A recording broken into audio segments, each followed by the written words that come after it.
Salut les tacos! Je vous présente aujourd'hui un mangaka de légende, Jiro Taniguchi.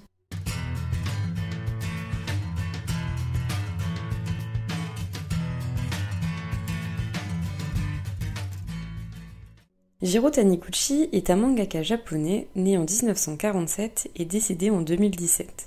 Issu d'une famille pauvre, il s'engage dans une carrière de dessinateur. Il découvre alors la bande dessinée occidentale et la ligne claire, qui correspond à un trait d'épaisseur constant. Tintin de Hergé représente cette ligne claire par exemple, et on voit son utilisation dans l'œuvre de Taniguchi.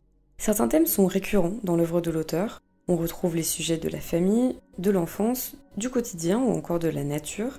J'ai pu découvrir certains de ces thèmes lors de mes lectures, et à ce jour j'ai lu 10 œuvres de l'auteur. Il y a beaucoup de charme dans ces œuvres touchantes. J'adore le trait de Taniguchi, très spécifique et très reconnaissable. Ces personnages dégagent beaucoup de vie et de sentiments.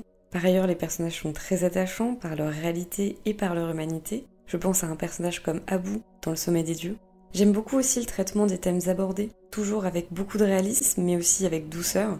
Beaucoup de ces œuvres m'ont touchée et j'ai voyagé dans des paysages, rencontré des familles, des enfants et des amis. Ma première lecture de l'auteur a été Quartier lointain, qui est devenu un énorme coup de cœur. On a d'ailleurs fait une vidéo en commun sur ce titre avec French Librarian sur sa chaîne, je vous mets le lien en description. Dans Quartier lointain, on suit un homme de 48 ans, Hiroshi, qui retourne sur les traces de son enfance dans la peau de ses 14 ans. Ce roman tourne autour de la paternité, de la famille et de l'adolescence, et j'ai été très émue lors de la lecture de cette œuvre. Par la suite, j'ai découvert Le Sommet des Dieux, qui a été une grosse claque. Entre Japon et Népal, le photographe Fukumashi enquête sur un appareil photo très semblable à celui de Gregory Mallory, alpiniste anglais disparu en 1924. Lors de cette enquête, Fukumashi va rencontrer une figure mythique, Abu Joji. Cette série en 5 tomes peint des paysages magnifiques et des relations humaines d'un autre type. Ça a été une œuvre percutante que je vous recommande énormément.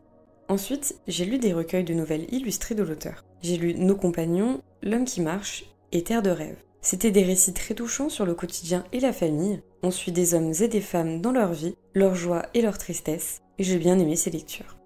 J'ai aussi lu Elle s'appelait Tomoji, une fiction basée sur des personnes réelles et qui aborde les thèmes de l'enfance et de la famille. Je vous laisse aller voir ma chronique sur Instagram pour plus de détails.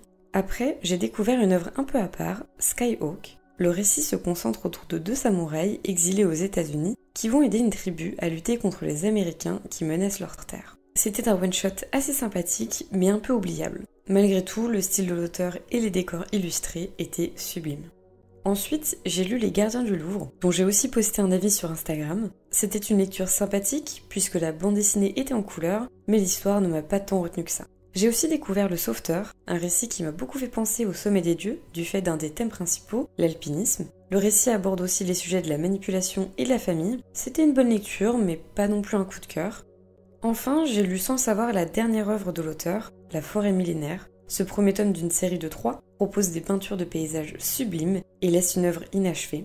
J'étais d'ailleurs heureuse de découvrir ce manga en grand format et en couleur, qui change totalement du style habituel des publications de l'auteur, excepté Les Gardiens du Louvre, et c'est avec cette œuvre que j'ai appris le décès de l'auteur, qui date d'il y a déjà 5 ans. Donc pour moi, La Forêt millénaire marque, en plus de la fin de son œuvre, la fin de Jiro Taniguchi.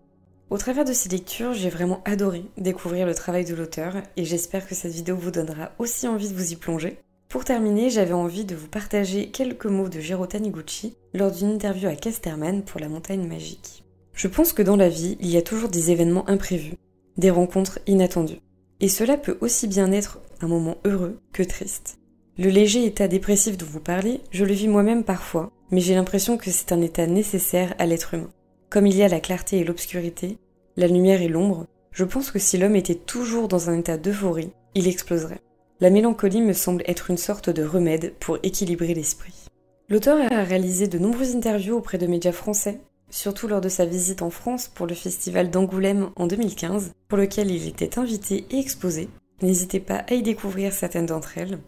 Sur ces mots, j'espère que cette vidéo vous aura plu. Je ne peux que vous encourager à découvrir cet auteur, et je sais que cette vidéo n'est pas à la hauteur de son génie, mais je souhaitais vous partager ces expériences de lecture. N'hésitez pas à aimer la vidéo et à la commenter pour échanger sur cette œuvre si particulière. Je vous souhaite de très belles lectures, à bientôt les tacos.